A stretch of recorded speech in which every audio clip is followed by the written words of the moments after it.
ভাই আমি এত বড় হয়ে গেলাম এখনো পর্যন্ত এই ছোটা ভীম কার্টুনটার কোনো মানে বুঝতে পারলাম না।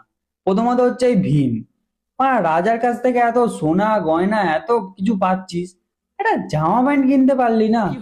সারাটা জীবন পুরোটা কার্টুন ওকে আমি ওই একটা কি লুঙ্গি না ধুতি কি ফেদা পরে থাকে, ওটা পরেই কাটিয়ে দিল, একটা জামা অবধি কেনে নে। তারপর হচ্ছে রাজু, এ হচ্ছে পৃথিবীর প্রথম বাচ্চা যার মাথায় দুটো চুল।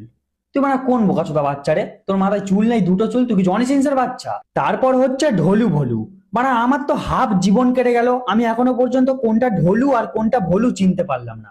এটা বড় হয়ে এর বউয়ের কাছে ওস হবে আর ওর বউয়ের কাছে এস হবে, এদের বউরাও বাল বুঝতে পারবে। তারপর হচ্ছে চুটকি, এ পাগলি যদি জানে যে একে ভীম পাত্তাই দেয় না, তাও প্রত্যেকবারে গিয়ে ভীমের বাঁধ ধরে, ভীম ভীম এনাও লাড্ডু খাও লাড্ডু খাও।